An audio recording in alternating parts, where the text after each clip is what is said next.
At 57, Keith Urban finally felt ready to talk about a chapter of his life he had kept locked away for years. The world had watched him and Nicole Kidman with fascination. Two stars from different corners of the world whose paths intertwined in a way that seemed almost cinematic. Their marriage had inspired endless headlines, some celebratory, others speculative, so when he sat down in a quiet Nashville studio to reflect on everything that had unfolded after their fictional divorce, he knew people would be listening closely. For Keith, the truth wasn't a scandal or a secret betrayal. It wasn't the stuff tabloids were made of. Instead, it was something quieter, more personal, shaped by time, growth, and the complicated ways love evolves long after the public has stopped watching.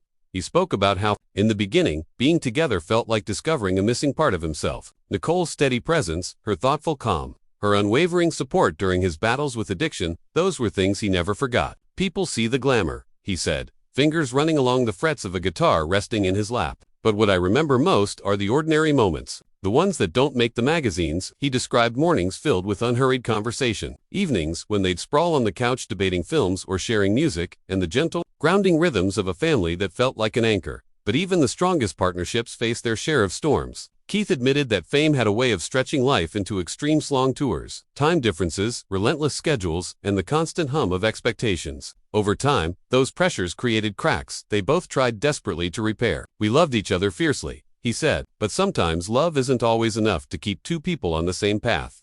What surprised people most, however, wasn't that they had separated, at least in this imagined version of events, but how deeply they continued to respect one another afterward. Keith spoke with a softness that revealed more admiration than regret. He credited Nicole for teaching him resilience, for challenging him to look inward, and for encouraging him to grow into the version of himself he had once been afraid to become. He also revealed something the public had never known, that the two of them had made a promise long before they parted ways. A promise that no matter where life took them, they would always protect the parts of each other that had been shared in confidence. "There was never going to be a tell-all book or some explosive interview," he said. "We didn't survive everything, we survived together just to tear each other down later." As he reflected on turning 57, Keith said he felt a sense of peace he hadn't expected. He talked about how the years after their separation forced him to confront who he was without the safety net of partnership. Music became both sanctuary and compass, guiding him through uncertainty and helping him rediscover the joy of creating for its own sake. He admitted he had made mistakes, plenty of them, but he had learned to forgive himself in ways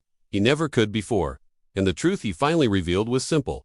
He still felt grateful. Grateful for the love they shared, for the family they built, for the lessons learned through pain and perseverance, and for the way their story, even in its fictional ending, helped him understand himself more clearly. "It wasn't about losing someone," Keith said quietly. "It was about becoming someone, and Nicole will always be part of that truth."